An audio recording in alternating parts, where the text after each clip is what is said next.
Shalom buat seluruh permata yang terkasih di dalam nama Tuhan. Kembali kita bertemu di channel YouTube saya, Pendeta Nini Triana Sitepu. Pada kesempatan ini kita dapat sama-sama merenungkan firman Tuhan sebagai renungan di PA Permata. Sebelum saya sampaikan sebagai renungan di PA Permata ini, mari kita meminta pertolongan Tuhan agar senantiasa melalui kebaikan yang Dia berikan kepada kita, kita mampu memahami dan melakukannya. Kita bersatu di dalam doa.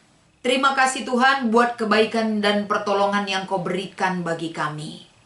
Hari lepas hari yang kami jalani Tuhan, Engkau baik dan selalu memperhatikan kami. Sehingga pada kesempatan ini izinkan kami Bapa untuk dapat merenungkan kebenaran firman-Mu sebagai renungan di PA Permata minggu ini. Engkau hadir bagi kami Tuhan dan memberkati kami semuanya. Dan memberkati peralatan yang kami pakai, begitu juga dengan hikmat yang Kau berikan bagi kami pribadi, lepas pribadi. Di dalam nama Yesus inilah doa dan harapan kami.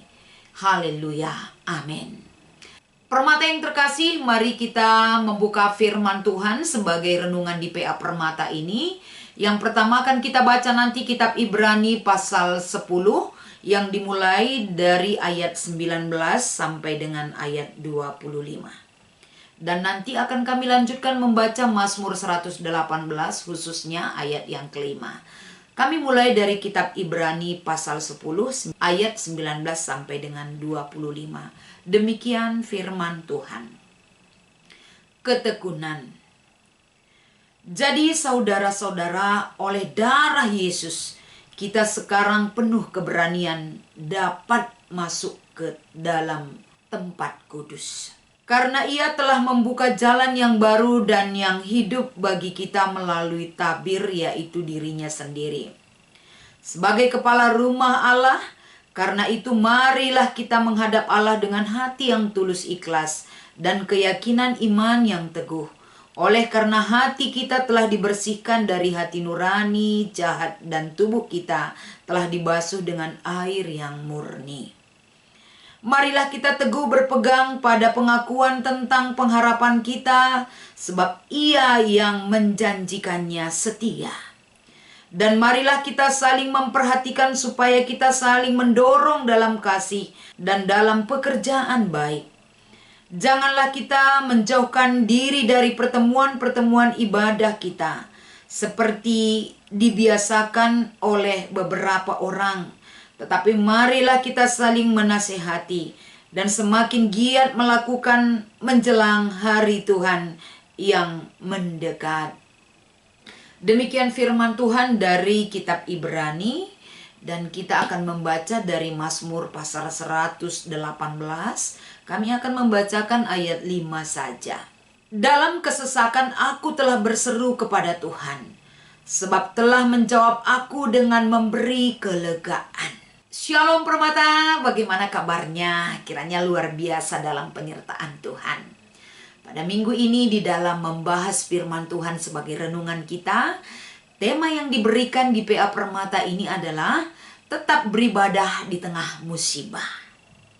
Satu hal yang perlu kita lihat dari PA kita ini ataupun kita renungkan adalah bagaimana realita ibadah di tengah musibah ataupun di masa pandemi pada masa sekarang ini. Tema kita ini sangat relevan sekali dengan kondisi bangsa dan negara kita pada saat ini. Kalau kita melihat bagaimana realita ibadah di tengah-tengah jemaat Tuhan, baik ketika kita melihat apa yang terjadi di sekeliling kita saat ini.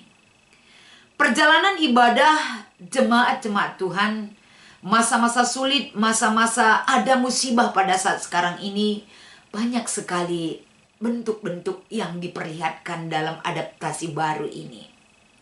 Ada jemaat mengikuti ibadah dengan sesuka hati ataupun dengan sembrono saja. Ada jemaat yang mengatakan masa bodoh terhadap kegiatan-kegiatan ibadah.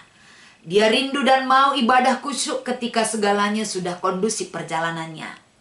Ada yang mengikuti ibadah dengan ikut-ikutan tanpa mempersiapkan diri.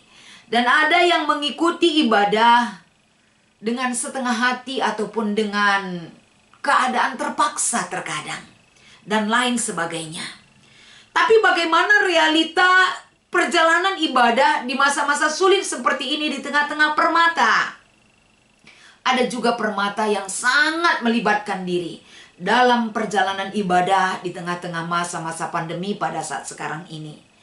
Permata begitu menyumbangkan tenaga, pikiran, dan diri mereka di dalam mendukung pelaksanaan ibadah.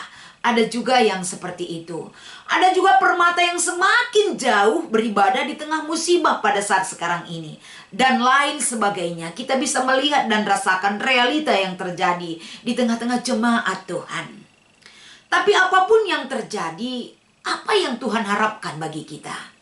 Satu hal yang diharapkan di tengah-tengah kehidupan kita, di tengah-tengah masa-masa sulit seperti ini, baik di dalam menjalani kehidupan kita masa pandemi, begitu juga dengan bencana alam, dampak-dampaknya dalam beribadah, banyak sekali cerita yang harus kita ungkapkan dengan situasi real pada saat ini. Tapi Tuhan mau mengharapkan dari kehidupan kita, yaitu beribadahlah tetap kepada Tuhan. Sama seperti seruan tema kita. Karena di dalam ibadah itu adalah hal yang utama ataupun prioritas dalam kehidupan kita. Karena beribadah kepada Tuhan bukan pilihan, tapi sebagai keharusan yang harus kita jalankan sebagai anak-anak Tuhan.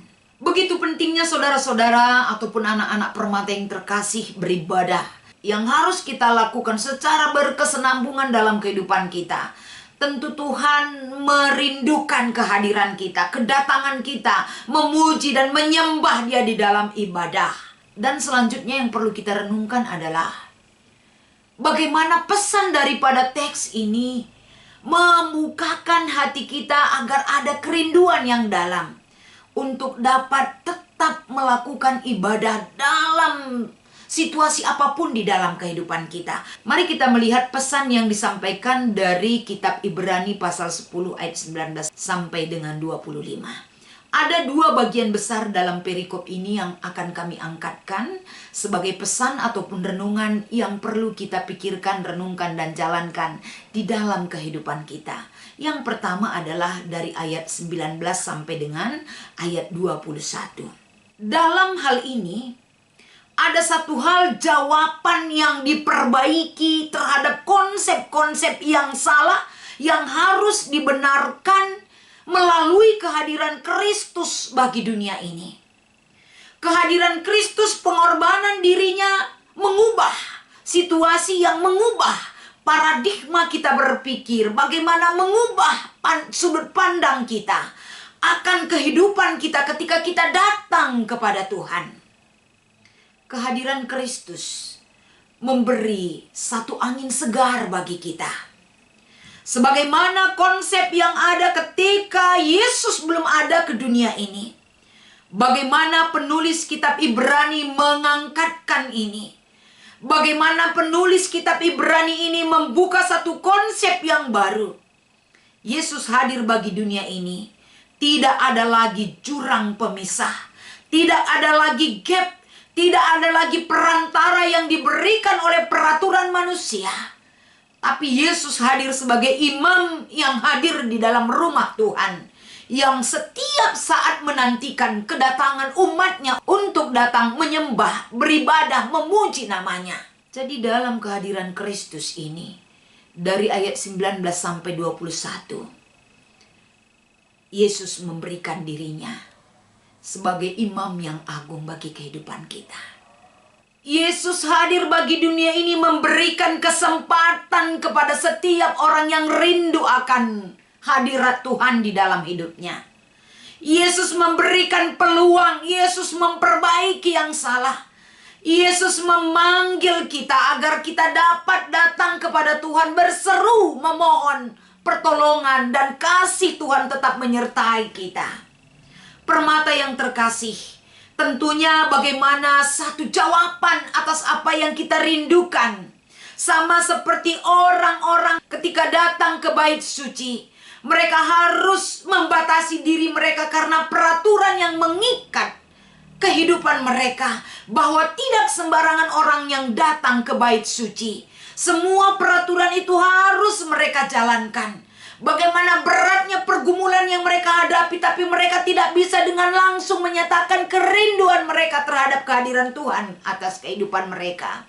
Peraturan membuat keterbatasan mereka untuk menunjukkan bagaimana mereka butuhnya pertolongan Tuhan.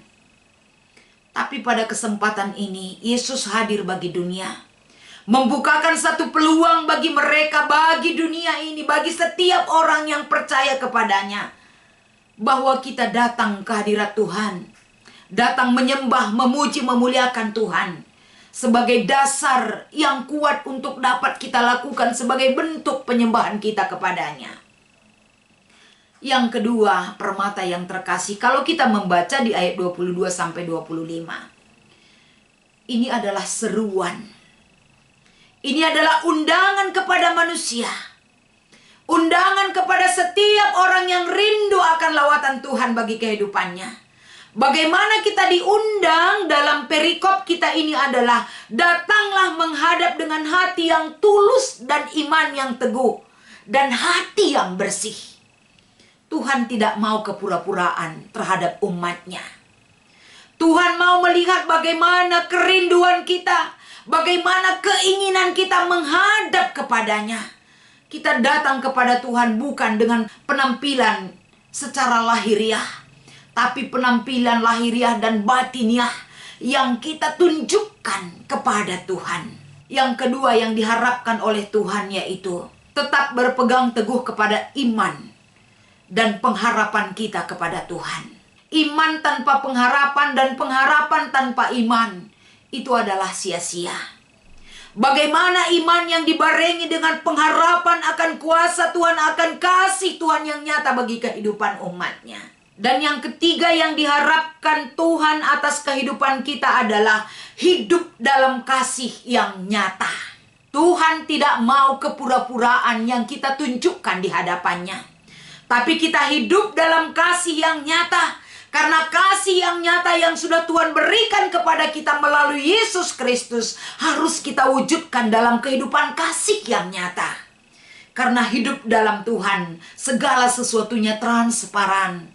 Tidak ada kepura-puraan di hadapan Tuhan. Tuhan sangat benci dengan sifat-sifat munafik yang ditunjukkan oleh umatnya di hadapannya. Dan yang keempat adalah jangan menjauhkan diri dari pertemuan-pertemuan ibadah.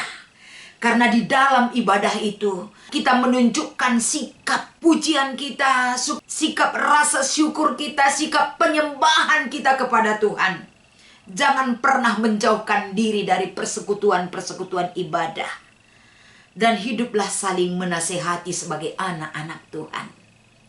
Inilah sebagai undangan dan seruan kepada umatnya yang dituliskan ataupun yang disampaikan melalui kitab ini. Jadi permata-permata yang terkasih, betapa pentingnya kita menerima undangan Tuhan di dalam hidup kita. Sejauh mana undangan Tuhan ini akan memberikan dampak yang baik bagi kehidupan kita di hadapan Tuhan. Undangan Tuhan ini pasti akan berdampak bagi orang yang rindu akan kuasa-Nya dan kasih-Nya. Salah satunya melalui tema ini adalah bagaimana pesan moral yang kita dapatkan dalam situasi bencana yang silih berganti di tengah-tengah kehidupan sebagai bangsa Indonesia. Pesan moral yang kita dapatkan melalui renungan kita pada PA Permata kita adalah bencana mendorong kita, mengingatkan kita sebagai umat Allah, kita bisa beradaptasi dalam memuliakan Tuhan.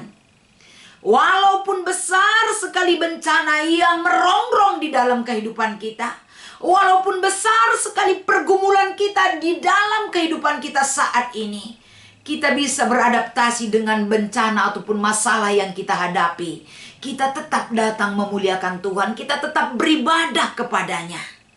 Dan pesan moral berikutnya adalah bencana ini mengajarkan kita agar kita tidak henti-hentinya berseru kepada Tuhan. Sama seperti yang dinyatakan melalui Mazmur 118 ayat 5. Bagaimana berseru kepada Tuhan sehingga seruan kita butuh jawaban yang terjadi di dalam kehidupan kita. Begitulah situasi bencana ini mengajak kita selalu berseru kepada Tuhan. Dan seruan yang kita sampaikan itu adalah dalam sikap dan kerinduan kita datang beribadah kepada Tuhan. Jangan menyerah, jangan menjauhkan diri dari ibadah kita. Karena di dalam ibadah itu kita datang berseru, meminta pertolongan kepada Tuhan. Kita datang menyembah dan memuji Dia. Kita dikuatkan melalui rasa syukur kita terhadap apapun yang kita rasakan di dunia ini. Dan melalui ibadah kita diajarkan mengerti. Seperti yang dituangkan di dalam Keluaran pasal 23. Ternyata ada berkat dan penyertaan Tuhan dalam kehidupan kita. Jangan takut. Jangan jauhkan diri kita dari pertolongan Tuhan. Tetaplah beribadah. Karena Yesus juga mengajarkan kita, Matius 6 ayat 33. Cari dahulu kerajaan Allah. Agar segala apapun yang kita butuhkan, Tuhan akan mencukupkannya bagi kehidupan kita. Oleh karena itu permata yang terkasih, biarlah bencana boleh datang, tapi datanglah tetap beribadah kepada Tuhan. Karena di dalam ibadah itu, situasi kehidupan kita perhadapkan diri kita dalam penyembahan, pujian, dan rasa syukur kita kepada Tuhan. Iman kita semakin dikuatkan, kuasa Tuhan semakin nyata dalam kehidupan kita. Selamat mengikuti PA Permata di minggu ini. Kiranya Tuhan Yesus memberkati kita semua. Kita berdoa. Terima kasih Tuhan, Kau berkati firman ini Bapa, agar menjadi kekuatan bagi seluruh kehidupan permata yang terkasih. Agar mereka dimampukan sebagai permata yang selalu giat dalam beribadah. Agar ketika mereka datang beribadah, mereka mampu Tuhan menjadi berkat untuk menguatkan situasi-situasi kehidupan dalam menjalani masa-masa sulit dalam kehidupan kami. Terima kasih Tuhan, inilah doa dan harapan kami. Kami berdoa dan mengucap syukur. Haleluya. Amin.